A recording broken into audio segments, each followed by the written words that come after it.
लूट सको तो लूट लो, रीवा में बिक रही देश की सबसे सस्ती शराब। सिंडिकेट टूटने के बाद कंपटीशन में उतरे शराब कारोबारी नियमों की धज्जियां उड़ाकर खुलेआम बेच रहे हैं सस्ती शराब।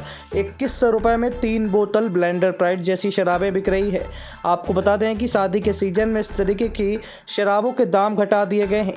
आबकारी अधिकारी शेर शायरी में बिजी हैं तो कारोबारी MSP से भी सस्ती शराब बेचने में बिजी है।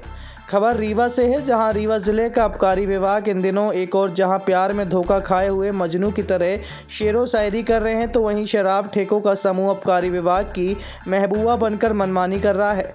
माना जा रहा है कि सिंडिकेट टूटने से आबकारी विभाग का हाल ठीक उस मजनू की तरह हो गया जो प्यार में धोखा हुआ रहता है। बहरहाल इस शायरी की बात ख़त्म कर हम आगे बढ़ते हैं और बात करते हैं रीवा में बिक रही देश की सबसे सस्ती शराब की, जहां 1200 में बिकने वाली शराब आज 1200 में 3 बोतल बेची जा रही है, जो आबकारी और शराब कंपनी द्वारा निर्धारित MSP रेट से भी कम है। दरअसल आज सिटी न्यूज़ वैन की टीम शहर के सिरमौर चौराहा स्थित शराब दुकान पहुंची, जहां बाकायदा लिस्ट चस्पा की गई थी जिसमें MSP से भी कम दाम पर शराबें बेची जा रही थी। आबकारी विभाग के नियमों के अनुसार शराब ठेकों में ना तो MRP से ज़्यादा रेट में शराब बेची जा सकती है और ना ही MSP से कम।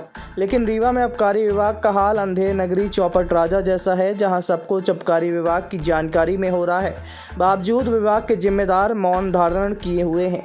गौरतलब है कि रीवा जिले में अलग अलग समूहों का ठेका होने के बाद शहरी क्षेत्र में आबकारी विभाग के जिम्मेदारों ने 6 समूहों को जमा कर सिंडिकेट बनाया था, जिसमें पहले तो MRP से ज़्यादा रेट में शराब की बिक्री की गई और इसके मुनाफे का हिस्सा आबकारी विभाग में भी चढ़ोतरी की तरह चढ़ जाता रहा।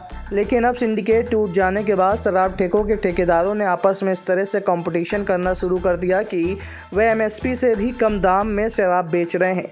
बता दें कि सिटी न्यूज़ वैन की टीम ने सिरमौर चौराहे की शराब दुकान के बाहर लगे रेट लिस्ट को अपने कैमरे में कैद कर लिया, जिससे रेट से शराब सस्ती कर बेची जा रही थी।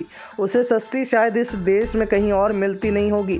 बहरहाल रीवा में इस किसके इशारे में MSP से भी कम दाम में शराब बेची जा रही है और इस पर आबकारी विभाग कार्रवाई क्यों नहीं कर रहा, ये एक बड़ा सवालिया निशान है। फिलहाल इस खबर को दिखाए जाने से पहले ही शराब दुकान में लगी रेट लिस्ट को फाड़ कर हटा दिया गया और अब देखना होगा कि इस पर आबकारी विभाग क्या एक्शन लेता है या फिर अंधेर नगरी चौपट राजा की तरह से सब कुछ यूं ही चलता रहेगा।